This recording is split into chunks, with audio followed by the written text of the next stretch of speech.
Hello. तर बघा आपण इथं आता 3DM जो सब्जेक्ट आहे, 3DM म्हणजे 3D modelling and additive manufacturing. हा जो सब्जेक्ट आहे या मेकॅनिकल थर्ड इयरसाठी 6 सेमिस्टरला आहे. त्याचा सब्जेक्ट कोड आहे 316013. ठीक आहे. तर ॲक्च्युली आय स्कीममध्ये हा subject solid modelling and additive manufacturing नावाने होता. आता हा सब्जेक्ट त्यांनी काय केलं आहे, 3DM नावाने दिलेलं आहे. याचे कोर्स आउटकम बघा. Prepare the 2D drawing using sketch tool bar of 3D modelling software. आता बघा इथं काय की आउटकम्समध्ये ते असं त्यांनी सांगितलं नाही की कुठलं पर्टिक्युलर सॉफ्टवेअर, त्यांनी सांगितलं फक्त 3D मॉडेलिंग सॉफ्टवेअर. ठीक आहे. Prepare 3D solid model from 2D sketch using the 3D modelling software. ठीक आहे. म्हणजे तुम्हाला त्याच्यामध्ये टू डी ड्रॉइंग बनवता आलं पाहिजे, त्याच्यासोबत 3D मॉडेल पण बनवता आलं पाहिजे विथ युझिंग 2D स्केच. म्हणजे टू डी म्हणजे 3 डायमेन्शनल आणि टू डायमेन्शनल स्केचपासून 3 डायमेन्शनल मॉडेल बनवता आलं पाहिजे. Prepare assembly of part model using the 3 dimensional software. म्हणजे काय की तुम्ही जे पार्ट बनवणार आहे ते असेंबल करता आले पाहिजे. ठीक आहे.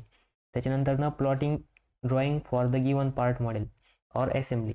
म्हणजे काय की तुम्ही जे पार्ट बनवणार नंतर त्याची असेंब्ली करणार, असेंब्ली केल्यानंतर ना तुम्हाला त्याचे ड्राफ्टिंग करता आलं पाहिजे. जसं तुम्ही AutoCADमध्ये काय करत होते की 1 by 1 लाईन ड्रॉ करून पूर्ण असेंब्लीचं ड्रॉइंग प्रिपेअर करत होते. जसं तुम्ही PDRमध्ये बघा असेंब्ली डिटेल टू असेंब्ली आणि असेंब्ली टू डिटेल काढलं होतं, तसंच तुम्हाला तिथं थ्री डीमध्ये एकदा असेंब्ली करायची, नंतर ना त्याचं काय करायचं, ड्राफ्टिंग करायचं. ड्राफ्टिंग म्हणजेच ड्रॉइंग बनवायची. Prepare the component of assembly using 3D printer. आता बघा की त्यांनी काय सांगितलं आहे की 3D प्रिंटरचा यूज करून तुम्ही एक असेंब्ली कंपोनंट बनवता आलं पाहिजे तुम्हाला. त्याच्यामध्ये म्हणजे त्याची जी प्रोग्रामिंग आहे ती करता आली पाहिजे. ठीक आहे. लास्टचं युनिट जे आहे ते 3D प्रिंटरवरती आहे, 3D मॉडेलिंगवरती, सॉरी 3D 3D प्रिंटिंगवरती. तर हा जो सब्जेक्ट आहे बघा, याचं कोर्स कोड दिलेला आहे 316013, 3D modelling and additive manufacturing. त्याच्यानंतर ना याचा जो शॉर्ट फॉर्म आहे तो 3DM आहे. नंतर हा जो सब्जेक्ट आहे लॅबोरेटरी लर्निंगसाठी त्याला 4 तास दिलेले, म्हणजे एका विद्यार्थ्याला हप्त्यातून 2दा प्रॅक्टिकल राहील. त्याच्यानंतर हा जो सब्जेक्ट आहे याला हॅश दिलेले आहे बघा. हॅश म्हणजे एक्सटर्नल असेसमेंट. ठीक आहे. म्हणजे तुमचं याचं एक्सटर्नल प्रॅक्टिकल होईल. बघा हॅश म्हणल्यानंतर ना बघा एक्सटर्नल असेसमेंट.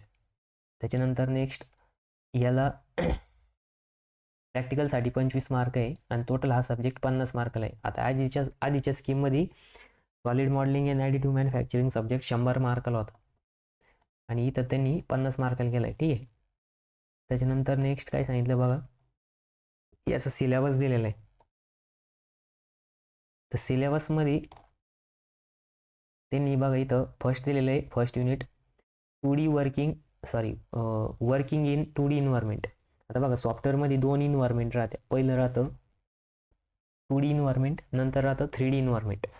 तसंच आपण AutoCADमध्ये पण CAD सब्जेक्टमध्ये बघा 2D इन्व्हायरमेंट बघितलं, त्याच्यामध्ये आपल्याला 3D लर्निंगसाठी नव्हतं, त्याच्यामुळे आपण काही 3D बघितलं नाही. ठीक आहे. पण तुम्हाला 3D या सब्जेक्टमध्ये शिकायचं आहे, त्यासाठी आपल्याला या सब्जेक्ट म्हणजे ह्या सिलेबसच्या या सॉफ्टवेअरच्या रिगार्डिंग 2D इन्व्हायरमेंटचं पण माहिती पाहिजे, तेव्हाच तुम्ही काय करू शकता, 3D मॉडेल डेव्हलप करू शकता. तर 2Dमध्ये बघा त्यांनी काय काय सांगितलं आहे, ड्रॉइंग टूल्स. आता ड्रॉइंग टूलमध्ये लाईन काढता आली पाहिजे, कन्स्ट्रक्शन लाईन, रेक्टँगल, पॉलिगॉन, त्याच्यानंतर सर्कल, आर्क, इलिप्स, स्प्लाइन. ठीक आहे. तर हे काय वेगवेगळे 2Dचे कमांड्स या, जसं line command, construction line, rectangle, polygon, circle, arc, ellipse आणि स्टुडिओ स्प्लाइन किंवा स्प्लाइन. तर स्प्लाइन ह्या कमांड तुम्हाला 2Dमध्ये शिकायचे आहे. त्याच्यानंतर एडिटिंग ऑफ टूल्स. मग बघा आता 2D कमांड एडिट करायसाठी ट्रिम कमांड राहते, डिलीट कमांड राहते, त्याच्यानंतर लाईन आपण एक्सटेंड करू शकतो, एक्सटेंड कमांड आहे, इरेज कमांड आहे आणि मिरर कमांड, ह्या कमांड शिकायच्या आहे एडिटिंगच्या. नंतर मॉडिफाय टूल. तर मॉडिफाय टूलमध्ये चाम्फर, फिलेट, कॉपी, मूव आणि पॅटर्न या वेगवेगळ्या काय कमांड शिकायच्या आहे. ठीक आहे. त्याच्यानंतर नेक्स्ट दिलेलं बघा linear and angular dimensions, dimensional constraint and geometrical constraint. आता बघा जॉमेट्रिकल कन्स्टेंट राहतात आणि डायमेन्शनल काही कन्स्टेंट राहतात, ते कन्स्टेंट पण तुम्हाला या चॅप्टरमध्ये शिकायला सांगितलेलं आहे. ठीक आहे. त्याच्यानंतर नेक्स्ट दिलेलं आहे draw the template, prepare the drawing template consisting name plate, boundary lines and projection symbols. बघा तुम्हाला नेम प्लेट आणि टेम्पलेट बनवायची आहे, तर ती पहिलंच प्रॅक्टिकल तुमचं. ठीक आहे. तर त्याच्यामध्ये तुम्ही ती बनवणार आहे. म्हणजे ह्या चॅप्टरमध्ये काय की फक्त जस्ट तुम्हाला 2Dच्या रिगार्डिंग कमांड शिकायचे आहे आणि एक नेम प्लेट आणि टेम्पलेट बनवायचे. मग बघा इथं ड्रॉ द 2D स्केच, याचं जे कोर म्हणजे नाही का ह्या युनिटचं आउटकम काय दिलेलं आहे, draw the 2D sketch using sketcher tool आणि draw the template of 2D sketch, ही दोन त्याचे काय लर्निंग आउटकम्स आहे. तर दोन्ही पण एक प्रॅक्टिकलमध्ये कव्हर होईल आणि एक तुम्हाला मी इथं शिकून देईल, ठीक आहे, बेसिक. त्याच्यानंतर नेक्स्ट जो चॅप्टर दिलेला आहे तो दिलेला आहे डेव्हलपमेंट ऑफ सॉलिड मॉडेल. आता बघा डेव्हलपमेंट ऑफ सॉलिड मॉडेल म्हणजे तुम्हाला काय इथं 3D मॉडेल क्रिएट करायचं आहे. त्यासाठी working in 3D environment. 3D इन्व्हायरमेंटमध्ये बघा प्लेन्स राहत्या, creating 3D solid model of simple machine part. आता बघा याच्यामध्ये काय की 3 ॲक्सिसच्या अबाउट 3 प्लेन राहत्या. मग त्या प्लेनचं इंट्रोडक्शन, कोणता प्लेन कधी सिलेक्ट करायचा, मग कसं सिलेक्ट करायचं ते पण आपण ह्या सेकंड युनिटमध्ये बघणार आहे. त्याच्यानंतर तुम्हाला एक छोटं सिम्पल मशीनचं नाही का मशीनचं पार्टचं मॉडेल क्रिएट करायचं आहे. त्याच्यानंतर पार्ट 2. आता बघा 3Dचे जे कमांड्स राहतात त्याच्यामध्ये पहिली कमांड आहे एक्सट्रूड. एक्सट्रूड कमांड बघायची. एक्सट्रूड कमांडमध्ये खूप सारे बुलियन्स यूज केले जाते, ऑप्शन्स राहतात, तर ते आपल्याला बघायचे. त्याच्यानंतर नेक्स्ट 3Dची कमांड बघा होल. जर तुम्हाला होल पाडायचं असेल तुम्ही डायरेक्ट काय करू शकता, होल पाडू शकता होल कमांडचा यूज करून. त्याच्यानंतर रिव्हॉल्व. आता रिव्हॉल्व कमांड काय आहे की सपोज तुम्हाला एखादं असं सर्क्युलर पार्ट बनवायचं आहे किंवा असं सिलेंड्रिकल पार्ट बनवायचं आहे, तर तुम्ही त्याचं एक सेक्शन ड्रॉ करून त्याला काय करू शकता, रिव्हॉल्व कमांडनी त्याला कंप्लीट करू शकता. त्याच्यानंतर नेक्स्ट आहे रिब. आता बघा रिब काय आहे की सपोर्टिंगचं काम करते कुठल्या पण पार्टला, तर तुम्ही काय करू शकता रिब कमांड यूज करून रिब पण बनवू शकता डायरेक्ट. म्हणजे तिचं 2D स्केच न बनवता डायरेक्ट तुम्ही रिब ऑप्शन यूज करून रिब बनवू शकता. त्याच्यानंतर नेक्स्ट बघा स्वीप. स्वीप म्हणजे काय की तुम्ही एखादं कर्व आहे आणि त्या कर्वच्या नाही का म्हणजे एखादं कर्वेचर शेप आहे, सपोज जस्ट लाईक स्प्रिंग आहे, तुम्हाला स्प्रिंग बनवायची. मग तुम्ही काय करणार, एकदा हेलिक्स बनवणार आणि त्या हेलिक्सला एक सर्क्युलर गाईड कर म्हणजे नाही का हेलिक्स ॲज अ गाईड कर राहील आणि एक सर्क्युलर शेपचं आपण सर्कल बनवणार आणि त्याला काय करणार त्या स्वीपच्या म्हणजे त्या हेलिक्स करच्या अकॉर्डिंग मूव्ह करणार, म्हणजे ती झालं स्वीप कमांड. त्याच्यानंतर स्वीप ब्लेंड म्हणजे जे आपण स्वीप करणार आहे त्याला काय करू शकतो आपण मध्येच बेंड पण करू शकतो. त्याच्यानंतर नेक्स्ट आहे पॅटर्न कमांड. ठीक आहे, तर पॅटर्न कमांड काय की मल्टिपल 3D पॅटर्न्स बनवू शकतो आपण आपल्याला जर पाहिजे असेल तर. म्हणजे सपोज नाही का एखाद्या याच्यात होल पाहिजे तर मग खूप सारे होल पाहिजे त्याला पॅटर्न करू शकतो.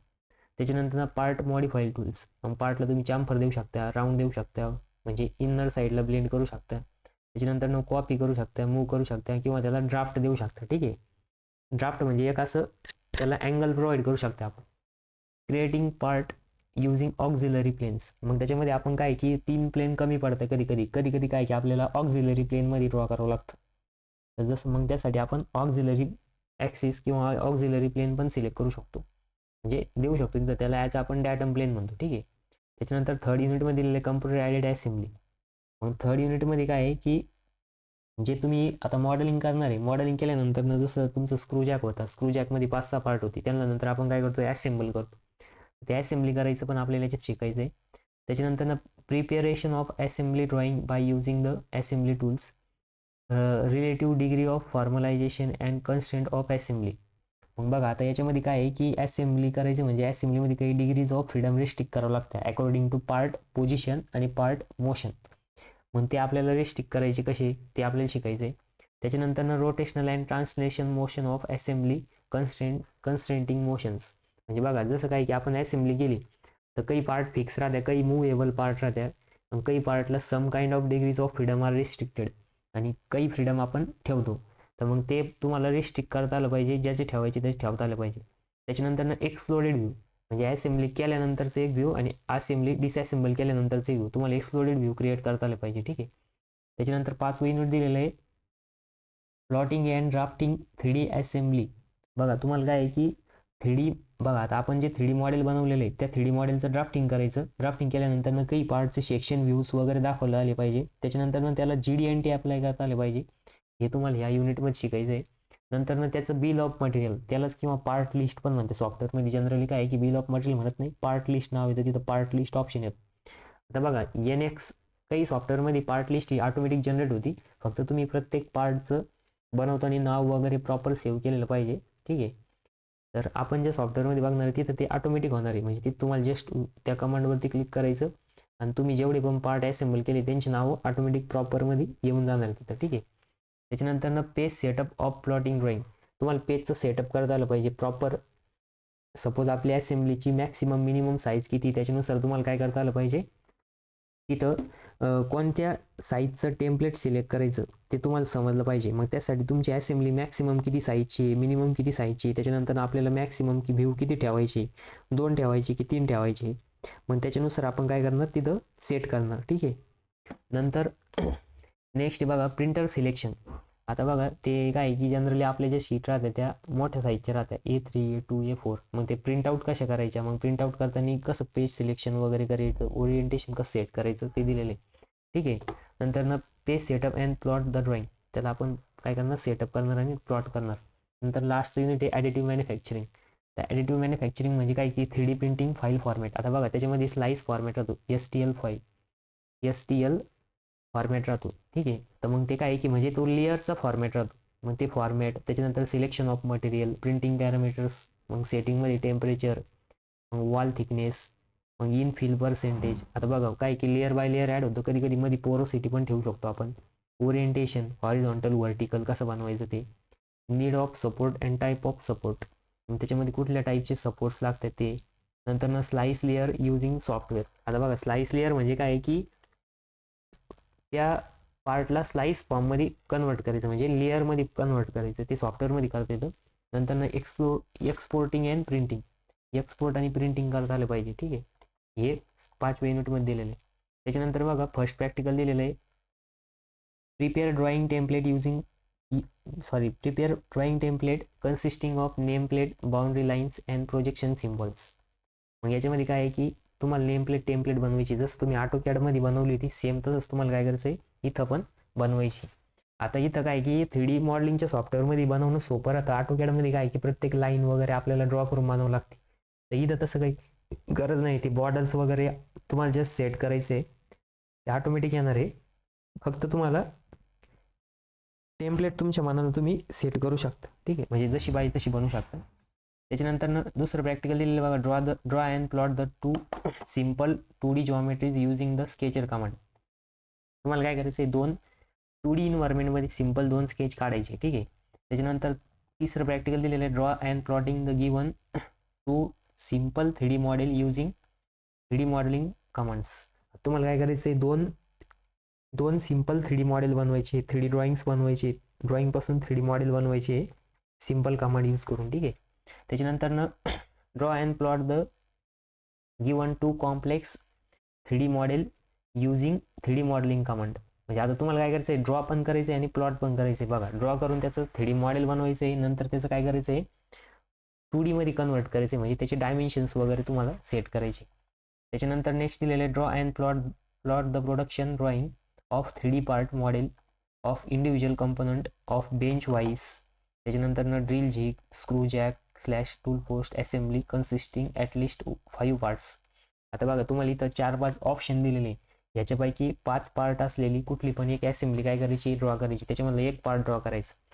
मग आता त्याच्यानंतर बघा हे जे प्रॅक्टिकल आहे हे कंटिन्युअसली चालणार आहे. मग बघा इथं 5 नंबरचं पण तेच आहे, 6 नंबरचं तेच आहे, 7 नंबरचं तेच आहे, 8 नंबरचं पण तेच आहे आणि 9 नंबरचं पण तेच आहे. बघा म्हणजे तुम्हाला किती आहे, एक असेंब्ली काढायसाठी त्यांनी किती प्रॅक्टिकल दिले, 1 2 3 4 5. म्हणजे 5 प्रॅक्टिकलमध्ये काय करायचं तुम्हाला, एक असेंब्लीचं 3D मॉडेल तयार करायचं, पुन्हा त्याचं काय करायचं प्रत्येक पार्टचं सेपरेट ड्राफ्टिंग करायचं प्लस असेंब्लीचं ड्राफ्टिंग करायचं. म्हणजे 5 प्रॅक्टिकल प्रत्येकाला 4 तास दिलेले आहे, म्हणजे 4 पंचे 20 तासामध्ये तुम्ही एक असेंब्ली ड्रॉ करून तिला ड्राफ्टिंग पण केलं पाहिजे. ठीक आहे. प्रत्येकाचं सेपरेट मॉडेल तयार करायचं, तर मग ते आपल्याला याच्यामध्ये करायचं आहे. त्याच्यानंतर बघा, draw and plot the production drawing of 3D part model of individual component bench wise. पुन्हा तेच दिलेलं आहे आणि त्याच्यापैकी कुठले म्हणजे पहिल्यांदा एक असेंब्ली काढायची, नंतर एक असेंब्ली काढायची, त्याच्यामध्ये 5 पार्ट पाहिजे. आणि ही कंटिन्यू प्रॅक्टिकल कुठपर्यंत चालणार आहे बघा, तर हे कंटिन्यू 14 नंबरपर्यंत चालणार आहे. म्हणजे तुम्हाला 10 11 12 13 14 पुन्हा 5 तास दिलेले, म्हणजे 5 प्रॅक्टिकल दिलेले, 5 चोक 20, म्हणजे 20 आणि 20 40 तास. 40 तासामध्ये तुम्हाला 2 असेंब्ल्या काढायचे, तेव्हा तुमचे ते 10 प्रॅक्टिकल कंप्लीट होणार आहे, प्लस ते सुरुवातीचे वेगळे. ठीक आहे. म्हणजे आता काय करणार आहे तुम्हाला, 3D मॉडेल पण तयार करायचं, नंतर त्याचं तुम्ही ज्या टेम्पलेट बनवणार आहे त्या टेम्पलेटमध्ये त्याचं ड्रॉइंग पण तयार करायचं, जसं आपण AutoCAD ड्रॉ करायचो. म्हणजे इथं तुम्हाला एक ॲडिशनल काय आहे, तुम्हाला त्याचं 3D मॉडेल तयार करून त्याचं ड्राफ्टिंग करायचं आहे. ठीक आहे. तर बघा इथं मग शेवटचं जे प्रॅक्टिकल आहे ते दिलेलं आहे, printing any one component from above assembly using 3D printer. आणि ते वरच्या असेंब्लीमधलं कुठला पण एक पार्ट काय करायचं तुम्ही 3D प्रिंटरवरती प्लॉट करायचं. आता बघा याच्यासाठी जे सॉफ्टवेअर जे दिलेले आहे, तर सॉफ्टवेअरमध्ये बघा इथं त्यांनी सांगितलेलं आहे, तर याच्यापैकी कुठलं पण एक सॉफ्टवेअरचं फ्री व्हर्जन तुम्ही यूज करू शकता. बघा तर इथं सांगितलेलं आहे at least educational version of 3D modelling software such as कटिया. आता कटिया एक सॉफ्टवेअर आहे, ठीक आहे. त्याच्यानंतर ना सॉलिड वर्क पण एक सॉफ्टवेअर आहे. क्रिओ, आता क्रिओ पण एक सॉफ्टवेअर आहे, ठीक आहे. PTC क्रिओ, आता हे सगळे हायर एंड सॉफ्टवेअर आहे. त्याच्यानंतर ना NX4, आता NX जे आहे ते सिमन्स कंपनीचं आहे. तर NX4 व्हर्जन सांगितलं त्यांनी, बट तुम्ही त्याच्यामधलं लेटेस्ट व्हर्जन पण यूज करू शकता, ठीक आहे. तर आपण काय करणार आहे, NX12 मध्ये सगळे प्रॅक्टिकल काय करणार आहे, ड्रॉ करणार आहे. त्याच्यानंतर ना NX काय आहे की सगळ्यात हायर एंड सॉफ्टवेअर आहे, ठीक आहे. तर त्या हायर एंड सॉफ्टवेअरमध्ये आपण NX मध्ये हे सगळे प्रॅक्टिकल ड्रॉ करू, प्लस त्याचं जे युनिट वाईज दिलेले आहे प्रत्येक युनिटचं बेसिक कमांड्स वगैरे ते त्याच्यामध्येच बघू, ठीक आहे. त्याच्यानंतर ना जर वेळ भेटला तर क्रिओमध्ये पण म्हणजे काय की आता 2 प्लेलिस्ट येणार, एक क्रिओ सॉफ्टवेअरची पण प्लेलिस्ट येणार आणि एक NX सॉफ्टवेअरची पण येणार. बट NX सॉफ्टवेअर काय आहे की हायर एंड सॉफ्टवेअर आहे. तर आपण आधी NX मध्ये बघू, नंतर ना मग क्रिओमध्ये, ठीक आहे. तर आता नेक्स्ट टाइम आपण NX मध्ये थोडंसं त्याचं बेसिक इन्फॉर्मेशन बघू. आणि बघा आता याच्यासाठी काय की स्पेशल थेअरीचे आवर दिलेले नाही, फक्त याला प्रॅक्टिकलमध्येच सांगितलेलं आहे. तर मग प्रॅक्टिकलमध्येच आपण काय करणार, याच्यासोबत जे प्रॅक्टिकल याच्यासोबत अलाईन होतात ते त्या प्रॅक्टिकलमध्ये त्याची त्या कमांड्स सांगितले जाईल, ठीक आहे. तर त्यावेळेस तुम्ही काय की बघून ड्रॉ करू शकता. तर हे होतं म्हणजे नाही का हे सिलेबस इंट्रोडक्शन होतं. आणि याच्यामध्ये काय की तुम्हाला एक मायक्रो प्रोजेक्ट पण बनवायचं आहे, ठीक आहे. असेसमेंट मेथडमध्ये दिलेलं आहे. तर समेटिव्ह असेसमेंटमध्ये आपण एक मायक्रो प्रोजेक्ट देऊ. इथं मायक्रो प्रोजेक्टचं काही दिलेलं आहे का नाही. आणि NX साठी बघा इथं श्याम टिक्कू, बघा हे श्याम टिक्कू आणि दीपक मायनी जे आहे यांचं जे पुस्तक आहे ते माझ्याकडे आहे. तुम्हाला पाहिजे असेल तर मी सेंड करून देईल, ठीक आहे. तुम्हाला व्हॉट्सअपला कॉन्टॅक्ट करू शकता थंबनेलवर दिलेल्या नंबरवरती. तर ठीक आहे, मग हा सब्जेक्ट खूप छान आहे. याच्यामध्ये सॉफ्टवेअर डिझाईन सॉफ्टवेअरचं आहे. तर मग आपण आता नेक्स्ट याच्यामध्ये 1 बाय 1 प्रत्येक प्रॅक्टिकल बघू, ठीक आहे. पण इथं काय आहे की त्यांनी क्लास लर्निंग सांगितलेलं नाही, मग त्यासाठी आपण बघू जमलं तर त्या म्हणजे नाही का प्रत्येक प्रॅक्टिकलमध्येच त्याचे कमांड सांगेल, तसं त्याचे सेपरेट याच्यामध्ये सेपरेट लेक्चरमध्ये पण सांगू एखाद्या याच्यात, ठीक आहे. तर बाकीचं आपण आता नेक्स्ट याच्यात बघू. एक मिनिट एक सांगायचं राहिलं की या सब्जेक्टला एक्सटर्नल असेसमेंट आहे. एक्सटर्नल असेसमेंट म्हणजे तुमचं काय की शेवट म्हणजे तुमचे जे मॅन्युअल आहे त्याला 25 मार्क राहील. मॅन्युअल आणि तुम्ही कसे प्रॅक्टिकल कंडक्ट करता त्यासाठी. आणि नंतर ना 25 मार्काची तुमची टेस्ट होईल, कशाची, कॅड टेस्ट. तर कॅड टेस्टमध्ये काही नाही, तुमच्या प्रॅक्टिकलमध्ये जे पार्ट काढून झाले त्याचीच एक टेस्ट घेतली जाईल 25 मार्काची साधारणपणे 1 तासासाठी. आणि त्याच्यातनं मग एक्सटर्नल असेसमेंट राहील. मग एक्सटर्नल तुम्ही किती ड्रॉ करता त्याच्यानुसार एक्सटर्नल तुम्हाला काय करणार, मार्क देणार. तर ठीक आहे, मग आपण आता पहिलं प्रॅक्टिकल बघू टेम्पलेट नेमप्लेटचं.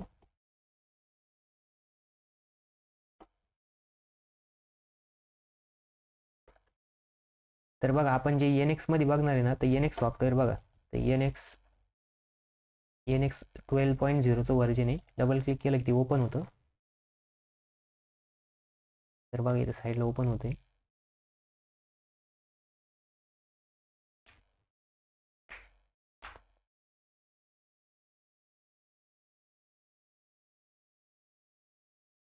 बघा हे NX 12.0चं व्हर्जन आहे. NX सॉफ्टवेअर आहे, सिमन्स कंपनीचं आहे. त्याच्या आधी आपण जस्ट एक कॅड म्हणजे काय बघणार आहे बघा. आता आपल्याला जो कॅडचा सब्जेक्ट होता त्याच्यामध्ये त्याचा फुल फॉर्म होता कम्प्युटर ॲडेड ड्राफ्टिंग होता, ठीक आहे. पण ॲक्च्युली कॅडचा जो फुल फॉर्म आहे तो काय आहे, कम्प्युटर ॲडेड डिझाईन आहे. मग बघा what is CAD software. CAD software म्हणजे काय, CAD software is allow to use to design sorry CAD software is allow to user to design, visualize and simulate the object digitally. म्हणजे ते काय करणार आहे, कॅड सॉफ्टवेअर तुम्हाला design करू देणार आहे, ऑब्जेक्टला व्हिज्युअलाइज करू देऊ शकतं, त्याच्यानंतर सिम्युलेट करून देऊ शकतं, ठीक आहे, डिजिटली म्हणजे स्क्रीनवरती. आणि त्याच्यामधून काय होणार आहे की प्रोडक्टिव्हिटी इन्क्रीज होणार, ॲक्युरेसी इन्क्रीज होणार. जेणेकरून काय आहे की जी ट्रॅडिशनल मेथड होती डिझाईन करायची म्हणजे जसं हाताने वगैरे ड्रॉ केलं जायचं, तर ते आता काय डायरेक्ट सॉफ्टवेअर थ्रू ड्रॉ होणार आणि नंतर आपण ते प्लॉट करू शकतो. तर आता CAD सॉफ्टवेअरमध्ये वेगवेगळे सॉफ्टवेअर राहतात. तर त्याच्यामध्ये सिमन्स NX राहतं, नंतर कटिया, सॉलिडवर्क, क्रिओ आणि ऑटोडेस्कचं जे AutoCAD आहे त्याच्यामध्ये पण आपण काय करू शकतो, 3D मॉडेलिंग करू शकतो. त्याच्यानंतर एक फ्युजन 360 म्हणून राहतं. तर यांच्यापैकी आपण आता NX 12.0 बघणार आहे. NX हे सिमन्स कंपनीचं आहे, कारण की एखाद्या वेळेस तुम्हाला एक्सटर्नल विचारू शकतो NX सॉफ्टवेअर हे कोणत्या कंपनीचं आहे. तर NX हे सिमन्स कंपनीचं हायर एंड सॉफ्टवेअर आहे. ठीक आहे. तर याच्यामध्ये बघा स्टार्टिंगला जर आपण NX ओपन केलं तर इथं अशी वेलकम टू NX अशी विंडो देते. त्याच्यानंतर इथं बघा हा मेनू बार आहे. तर या मेनू बारवरती काय करायचं, फाईलवरती क्लिक करायचं, फाईलमध्ये न्यू म्हणायचं. न्यू म्हटल्यानंतर ना बघा इथं हे जे मॉडेल आहे बघा, याच्यामध्ये काय की वेगवेगळे मॉड्यूल्स राहतात. आता हे सिमन्स NX सॉफ्टवेअर जे हायर एंड सॉफ्टवेअर याच्यामध्ये बऱ्याचशा गोष्टी, बरेचसे मॉड्यूल्स आहे. ठीक आहे. तर आता आपण फक्त बेसिक कोणतं मॉड्यूल बघणार आहे, मॉडेलिंग आणि असेंब्ली. हे मॉडेलिंगमध्ये असेंब्ली आणि मॉडेल हे बघणार आहे. ठीक आहे. तर याच्यामध्ये बघा स्टार्टिंगला ओपन केल्यानंतर इथं युनिट येतं. तर युनिट इथं तुम्ही मिलीमीटर, इंच करू शकता तुम्हाला जे पाहिजे ते. आता बघा आपल्याला काय आहे की आपल्याला मिलीमीटरमध्येच यूज करणार, त्याच्यामुळे मी इथं मिलीमीटर सिलेक्ट केलं. त्याच्यानंतर इथं मॉडेलमध्ये फर्स्ट मॉडेलवरती क्लिक करायचं. असेंब्ली करायच्या वेळेस असेंब्लीवरती क्लिक करायचं. बघा इथं दाखवतो पण त्याचं शॉर्ट बघा, हे 3 प्लेन दाखवले, 3 ॲक्सिस आणि इथं 3D मॉडेल. याच्यामध्ये असे वेगवेगळे हे मॉड्यूल्स आहे. त्याच्यामध्ये स्टुडिओ शेप्स आहे, त्याच्यानंतर शीट मेटल आहे, नंतर हे रूट लॉजिकल आहे, याचा काय आपल्याला जास्त यूज नाही. त्याच्यानंतर हे रूट मेकॅनिकल आणि रूट इलेक्ट्रिकल, तर हे ते ब्रँच वाईज आहे. त्याच्यानंतर आपल्याला स्टार्टिंगचं बघायचं आहे मॉडेल. तर मॉडेलमध्ये बघा इथं क्लिक केल्यानंतर लास्टला इथं दिसतं बघा नेम. तर नेममध्ये model.prt. आता हे .prt काय आहे की .prt हे फाईलचं सफिक्स राहतं. हे जर काढलं तर ही फाईल सेव्ह होणार नाही, त्याच्यामुळे .prt तसंच ठेवायचं. आणि इथं नेमचे तिथं काय आहे की तुमचं जे कोणतं प्रॅक्टिकल असेल काय किंवा त्या पार्टचं नाव असेल ते पार्टचं नाव द्यायचं. सपोज मी इथं नाव दिलं PR फर्स्ट. ठीक आहे. आणि इथं बघा फोल्डर. आता बाय डिफॉल्ट इथं काय की C फोल्डर सिलेक्ट करायला जातं, म्हणजे प्रोग्रामिंग फाईल. तर इथं हे काय करायचं, डायरेक्टली चेंज करायची, ह्याच्यावरती क्लिक करायचं. क्लिक केल्यानंतर बघा इथं तुम्ही डेस्कटॉपवरती तुमचं फोल्डर बनवायचं प्रॅक्टिकलसाठी आणि त्या फोल्डरमध्ये काय करायचं, सेव्ह करायचं. आता बघा मी इथं डेस्कटॉपवरती पॉली सब्जेक्टमध्ये 3DMचं फोल्डर बनवलेलं आहे म्हणून मी तो सिलेक्ट करते. ठीक आहे. तर तुम्ही काय करायचं, तुमचं फोल्डर बनवून सिलेक्ट करायचं. त्याच्यानंतर नेक्स्ट बघा इथं ओके बटनवरती क्लिक करायचं, ही डायरेक्टरी वगैरे सेट झाल्यानंतर. आता बघा याच्यामध्ये काही बेसिक गोष्टी राहत्या की ज्या वेळेस पण तुम्ही फोल्डर सिलेक्ट करणार किंवा एक असेंब्लीचं तुम्ही मॉडेलिंग चालू करताय किंवा तुम्हाला त्याच्यामध्ये मॉडेल बनवायचे, तर तुम्ही काय करायचे, सगळे पार्ट एकाच फाईलमध्ये एकाच फोल्डरमध्ये सेव्ह ठेवायचे. जेणेकरून काय की असेंब्ली करताना जर तुम्ही एखाद्या पार्टमध्ये जर चेंज केला तर असेंब्लीच्या फाईलमध्ये त्याचं ऑटोमॅटिक चेंजेस होणार आहे. बघा NX हे खूप हायर एंड सॉफ्टवेअर आहे, याच्यामध्ये बऱ्याचशा गोष्टी ऑटोमॅटिक होतात. त्याच्यासाठी काय की सोफिस्टिकेटेड इनपुट दिलेलं पाहिजे आणि त्याच्या कंडिशन्समध्ये तुम्ही ते सेव्ह वगैरे केलेलं पाहिजे. बघा ओके केल्यानंतर इथं मेनू बार ओपन होतो. मेनू बारमध्ये सगळ्यात पहिले काय होमवरती क्लिक करायचं. तर बघा होमवरती क्लिक केल्यानंतर NX ही जसं आपण काय म्हणतो त्याला वर्किंग स्पेस आहे. बघा ही वर्किंग स्पेस इथं मेनू बार आहे. त्याच्यानंतर इथं मॉडेल ट्री ओपन होतं. बघा पार्ट नेव्हिगेटर म्हणते त्याला. पार्ट नेव्हिगेटरमध्ये मॉडेल व्ह्यू, कॅमेरा, त्याच्यानंतर मॉडेल हिस्ट्री. तर मॉडेल हिस्ट्रीलाच आपण काय म्हणतो, मॉडेल ट्री म्हणतो. ट्री जसं झाडाच्या पान नाही का, म्हणजे आता बघा मॉडेल ट्री म्हणजे काय की एक पार्ट बनवतो आणि तुम्ही किती कमांड्स यूज केल्या, किती प्लेन यूज केले आणि कुठलं स्केच यूज केलं ते तिथं येतं. मग जसं जसं तुमचे पार्ट बनवत जाणार तशी इथं मॉडेल हिस्ट्री क्रिएट होत जाते. आणि हे काय हायर एंड सॉफ्टवेअर आहे. तर हायर एंड सॉफ्टवेअर असल्यामुळे याच्यामध्ये काय की कुठला पण व्ह्यू कधी पण जाऊन तुम्ही ड्रॉइंग चेंज करू शकता, जरी तुम्ही पार्ट बनवलेला असेल तरी.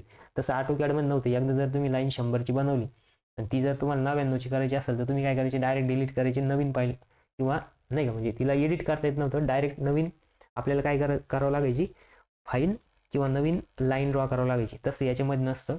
तर बघा इथं होममध्ये आता जनरली आपलं होम सोबत यूज येणार, त्याच्यामुळे होममध्ये सांगतो. इथंच काय स्केचरमध्ये मग स्केच राहतं. ठीक आहे. सगळ्यात पहिले इथं वर्किंग स्पेसमध्ये बघा इथे हे डॅटम कोऑर्डिनेट दिसते. तर डॅटम कोऑर्डिनेटमध्ये बघा इथं झेड नाव आहे. बॅकग्राऊंड व्हाईट करतो, बॅकग्राऊंडमध्ये जायचं. शक्यतो तुम्ही बॅकग्राऊंड व्हाईट नाही करायचं, नाही तर व्हाईट बॅकग्राऊंडने काय होतं, डोळे दुखतात. ठीक आहे, म्हणजे जास्त ब्राईट होऊन जातं. तर मी इथं काय की क्लिअर व्हिज्युअलाइज व्हायसाठी बॅकग्राऊंड व्हाईट केलं आहे. तुम्ही शक्यतो व्हाईट करू नका. ठीक आहे. बाय डिफॉल्ट जो आहे तोच राहू द्या, केला तरी काही प्रॉब्लेम नाही. आता बघा इथं ही डॅटम कोऑर्डिनेट सिस्टम बघा, याच्यावरती क्लिक केलं की इकडं पण हायलाईट होतं. इथं बघा इथं पण ऑटोमॅटिक हायलाईट होतं बघा. तर इथं काय आहे की बघा हा एक्स ॲक्सिस आहे, हा वाय ॲक्सिस आहे, हा झेड ॲक्सिस आहे. त्याच्यानंतर इथं काय आहे की मेन कोऑर्डिनेट सिस्टम आहे, हिला काही चेंज नाही करायचं, पण ह्या आपण याच्यावरती यूज करणार आहे हा डॅटम कोऑर्डिनेट सिस्टम. ठीक आहे, तर याच्यामध्ये 3 प्लेन दिसत आहे. त्याच्यानंतर इथं बघा स्केचर इन्व्हायरमेंट, स्केचर इन्व्हायरमेंटमध्ये वेगवेगळे कमांड्स आहे. त्याच्यानंतर इथं डॅटम प्लेन्स आहे, तुम्हाला सांगितलं ना एक्स्ट्रा प्लेन जर लागत असेल तर आपण तो करू शकतो. नंतर इथं एक्सट्रूड कमांड आहे, इथं होल कमांड आहे, इथं पॅटर्न फीचर आहे, युनिट शेल. त्याच्यानंतर एज ब्लेंड, एज ब्लेंडमध्ये फेज ब्लेंड आणि एज ब्लेंड. नंतर इथं चाम्फर, ट्रिम बॉडी. नंतर इथं मोअरवरती क्लिक केलं तर रिब वगैरे आणि जसं आपण थ्रेड्स वगैरे ग्रू असे वेगवेगळे कमांड येतात. ठीक आहे, तर वेगवेगळ्या कमांड आहे. त्याच्यानंतर इथं मूव फेस मूव करू शकता. नंतर ना बघा इथं ही पुल फेस रिसाईज वगैरे करू शकता, म्हणजे ॲडव्हान्स कमांड आहे. या सर्फेसिंगचे कमांड आहे बघा, थ्रू मेश, स्वीप वगैरे. नंतर ना बघा इथं व्ह्यू जर चेंज झाला तर इथं प्रत्येक बघा या 3D व्ह्यू आहे, हा 2D व्ह्यू, म्हणजे असे वेगवेगळे व्ह्यू सेटअप करता येतं. म्हणजे आता बघा ज्यावेळेस आपण ॲप्लिकेशनमध्ये यूज करणार त्यावेळेस मी तुम्हाला 1 बाय 1 सगळ्यांचे काय इन्फॉर्मेशन देणार आहे. ठीक आहे, तर आपण आता नेक्स्ट याच्यामध्ये डायरेक्ट प्रॅक्टिकल सुरू करू. मग प्रॅक्टिकलमध्ये तुम्हाला बेसिक कमांड वगैरे पण सांगितले जाईल. ठीक आहे,